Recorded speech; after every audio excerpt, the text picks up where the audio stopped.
সম্প্রতি নুরাল পাগল নামে এক ব্যক্তির লাশ কবর থেকে তুলে পুড়িয়ে ফেলা হয়েছে। কাজটি কতটুকু ভালো বা মন্দ হয়েছে আপনি কি মনে করেন? এই কাজ মন্দ কাজ সেটা বোঝার জন্য তো কমন সেন্স যথেষ্ট। ইমানদারও হওয়া লাগে না, কমন সেন্স থাকলে বোঝা যায় একজন মানুষের লাশের সাথে কোনো প্রকার অসম্মানজনক আচরণ করা ইসলাম আমাদেরকে অনুমোদন করে না। এই কাজগুলো যারা করেছে এরা কোনো দিনদার ধার্মিক মানুষ বলে আমি বিশ্বাস করি না। আমাদের দেশকে অস্থিতিশীল করার জন্য অনেক সময় বিভিন্ন ইস্যুর পেছনে উদরপিণ্ডি বুদুর ঘাড়ে চাপানোর জন্য নানান চক্রান্ত ষড়যন্ত্র দেশি বিদেশি বিভিন্ন সংস্থা বিভিন্ন এজেন্ডা বাস্তবায়নকারীরা থাকে। আপনি লক্ষ্য করবেন এই ঘটনার ঠিক পরপরই চট্টগ্রামে হাটহাজারী মাদ্রাসার ওখানে আপনার সুন্নি ওয়াহাবি নামে সেখানে আরেকটা গন্ডগোল সৃষ্টি হয়েছে। তো পরপর এই ঘটনাগুলো সৃষ্টি হওয়া দ্বারা বোঝা যাচ্ছে এটার পেছনে কোনো মাস্টার প্ল্যান হয়তো কাজ করেছে। সাধারণ মানুষের আবেগ, সাধারণ মানুষের অনুভূতি এগুলোকে কেন্দ্র করে আপনার মানুষকে উত্তপ্ত করা, ক্ষিপ্ত করা বা আপনার কোনো অশুভ শক্তি নেতৃত্ব দিয়ে গাইডলাইন করে প্ল্যান ওয়াইজ এগুলো ঘটাচ্ছে কিনা সেটা খতিয়ে দেখাটা যথাযথ কর্তৃপক্ষের দায়িত্ব।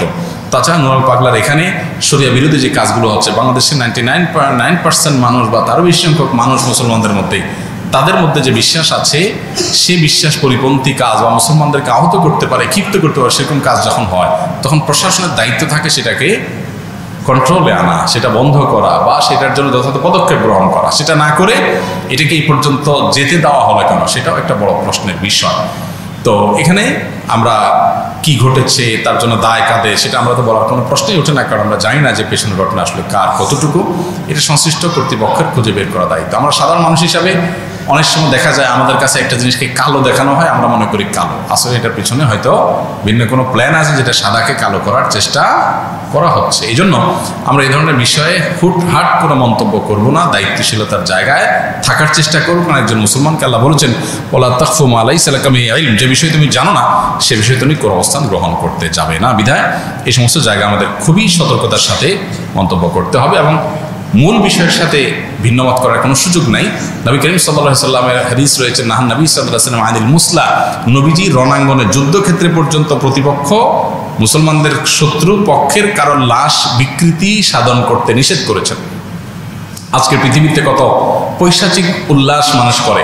নবীজি সাল্লাল্লাহু আলাইহি ওয়াসাল্লাম এতগুলো যুদ্ধে অংশগ্রহণ করেছেন, নেতৃত্ব দিয়েছেন, একটি যুদ্ধে কেউ দেখাতে পারবে না আবু জাহাল আবু লাহাবের মতো কাট্টা কাফেরেরও নাক কান কেটে ফেলা হয়েছে, হাত পা কেটে ফেলা হয়েছে, বিকৃতি সাধন করা হয়েছে, আপনার পৈশাচিক আনন্দ করা হয়েছে, তাকে হত্যা করে, এরকম কেউ দেখাতে পারবে না। অতএব একজন মুসলমান তিনি কোনো অবস্থাতে এই ধরনের বিষয়কে সমর্থন করতে পারেন না। আমরা বিশ্বাস করি এর পেছনে কোনো অশুভ শক্তি কিছু সর্বমান মানুষকে সামনে রেখে তারা হয়তো এই কাজ করেছে অথবা তারাই প্রত্যক্ষভাবে এখানে জড়িয়েছে নানাভাবে। আল্লাহু আ'লাম। কবরস্থানের পাশেই টয়লেট স্থাপন করা যাবে কিনা? কবরস্থানের আশেপাশে টয়লেট স্থাপন করা মৌলিকভাবে কোনো নিষিদ্ধ বিষয় নয়। কবরস্থানের প্রতি কোনো অসম্মান যেন না হয় সেটাই মূল লক্ষ্য করার মতো বিষয়। একেবারে কবরের সাথেই লাগাইলেন, নোংরা জায়গা রাখলেন, সেটা অবশ্যই কবরস্থানের প্রতি অসম্মান এবং নাজায়েজ। কিন্তু কবরস্থানের পাশে ওয়াল আছে, ওয়ালের পরে একেবারে কবরস্থানের ভিতরে না, কবরের সাথে না, একটা পার্টিশন আছে একটু সাইডে, কবরস্থানের প্রতি অসম্মান প্রদর্শন হয় না। বিশেষ করে কবরস্থান যারা জিয়ারত করতে আসে তাদের দুর্গন্ধের কারণ হয় না। তো এই সমস্ত বিষয়গুলো যদি ঠিক রেখে কেউ করে তাতে অসুবিধা নেই। মসজিদের পাশে যদি টয়লেট থাকতে পারে তাহলে কবরস্থানের পাশে থাকলেও অসুবিধা নেই। দেখার বিষয় সেটা জিয়ারতকারীদের অসুবিধা হয় কিনা বা কবরস্থানের বা কবরবাসে যদি অসম্মান বোঝা যায় কিনা, সেরকম দৃষ্টিকটু অথবা সেরকম পরিবেশগতভাবে কোনো ত্রুটিপূর্ণ বিষয় আছে কিনা এটাও দেখার বিষয়। এরপরে প্রশ্ন হলো সূরা পড়ার, নামাজে সূরা পড়ার ধারাবাহিকতাটা কি? অনেকে বলে যে প্রথম রাকাতে নাকি সূরা ফাতিহা পড়ার পর যেই সূরা পড়ব দ্বিতীয় রাকাতে নাকি তার থেকে ছোট সূরা পড়তে হবে, তৃতীয় রাকাতে এবং চতুর্থ রাকাতে আবার এর থেকেও ছোট।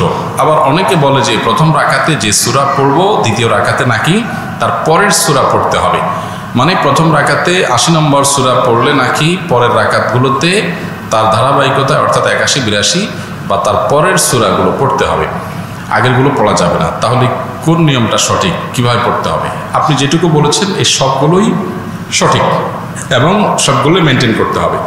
সূরা নামাজের মধ্যে সূরা ফাতিহার পর অন্য সূরা মিলানোর ক্ষেত্রে মূলনীতি বা প্রিন্সিপাল হলো যে প্রথম রাকাতের তুলনা দ্বিতীয় রাকাতটা একটু ছোট করা সুন্নত।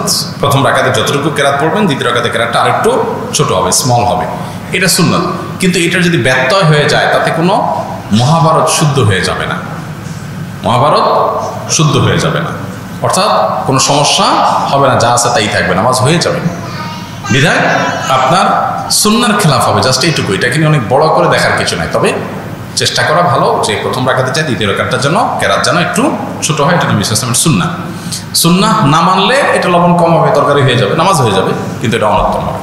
আর ধারাবাহিকতা রক্ষা করাও সুন্নাহ, যেটা আপনি বলেছেন যে ৮০ নম্বর সূরা পড়ছেন প্রথম রাকাতে, তার এরপর ৮১ নম্বর পড়বেন, এভাবে ধারাবাহিকতা তারপরেরগুলো পড়বেন।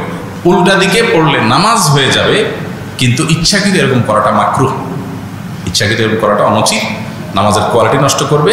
কিন্তু সুন্নত হলো ধারাবাহিকতা মেনটেন করা। ধারাবাহিকতা মেনটেন না করলে অনেক সময় বিশেষ করে সাধারণ আয়াতের ক্ষেত্রে অর্থ বিকৃতির সম্ভাবনা হতে পারে, যে প্রথমে একটা জিনিস পড়েছেন এরপর আরেকটা জিনিস পড়লেন, অর্থ বিকৃতির সম্ভাবনা যদি নাও থাকে, এই জিনিসটা সুন্নাহ পরিপন্থী করে তেলাওয়াতের আদবের খেলাফ, উল্টা দিকে তেলাওয়াত করা, এই জন্য ধারাবাহিকতা বজায় রেখে করাটা সুন্নাহ। এক্ষেত্রেও যদি কখনো আপনার ব্যতিক্রম হয়ে যায় তাতে যে গুনাহ হয়ে যাবে তা কিন্তু না, নামাজ হয়ে যাবে। রাকি দিয়ে রুকিয়া করা উত্তম নাকি নিজেরা করা উত্তম? নিজেরা করলে সঠিক গাইড কীভাবে পেতে পারি? অবশ্যই নিজে রুকিয়া করাটা উত্তম, নিজে রুকিয়া করাটা সবচেয়ে উত্তম। যদি নিজে না পারেন তখন রাকির শরণাপন্ন হবেন। নিজে রুকিয়া করার নিয়ম কি?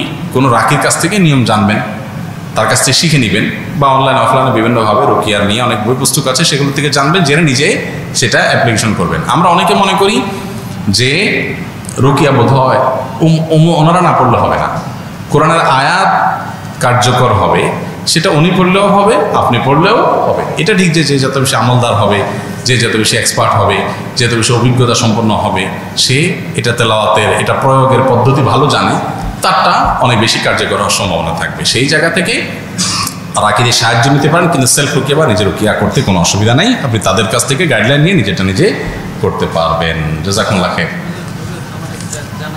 আমার বাবা স্ট্রোক করে শয্যাশায়ী হয়ে আছেন দীর্ঘদিন ধরে। তিনি সারা জীবন ওনার ভাই বোনের মানুষ করেছেন, কিন্তু তিনি আমার মায়ের সাথে বরাবরই অসদাচরণ করেছেন। এখন দীর্ঘদিন অসুস্থ থাকার পরেও ওনার ভাই বোন ওনার চিকিৎসা ভার বহন করেননি, আর আমার নানুর পরিবারও চিকিৎসা খরচ বহন করার ব্যাপারে অসম্মত। আমি এখনও স্টুডেন্ট, বিধায় আমার পক্ষেও চিকিৎসা করা সম্ভব হচ্ছে না। আমি কি সন্তান হিসাবে বাবার দায়িত্ব পালনে ব্যর্থ? আপনার বাবা আপনার মার সাথে খারাপ আচরণ করলেও সন্তান হিসাবে আপনি আপনার বাবার প্রতি আপনার দায়িত্ব আদায়ে ঘাটতি করতে পারবেন না। তিনি অন্যায় করে থাকলে তিনি আল্লাহর কাছে দায়ী থাকবেন, কিন্তু আপনারটা আপনি করতে হবে। মনের বিরুদ্ধে যে হলো, আল্লাহকে খুশি করার জন্য আপনি এটা করবেন। সামর্থ্য থাকলে সাহায্য করবেন, সামর্থ্য যদি না থাকে তাহলে সেক্ষেত্রে আপনার দায় নাই। কিন্তু সামর্থ্য নাই যে এটা ক্লিয়ার হইতে হবে। সামর্থ্য নাই এর মানে কি? আপনি কেউ ভালোভাবে চলেন, তাকে মিনিমামটা আপনি হেল্প করছেন না, সেটা হলে আপনি গুনাহগার হবেন। আর যদি আপনার আসলেই কোনো সামর্থ্য না থাকে তাহলে আল্লাহর কাছে দায় নাই। কিন্তু সামর্থ্য নাই এই কথাটা খুব সহজ কথা না, এটা প্রমাণ করাটা খুব জটিল। আমরা অনেকেই অনেক অহেতুক খরচ বা অতিরিক্ত খরচ করে, যেগুলো বাঁচায়া চাইলে এরকম বিপদগ্রস্ত বা অসুস্থ বাবার পাশে আমরা দাঁড়াতে পারি, সেই চেষ্টা আমাদের করতে হবে।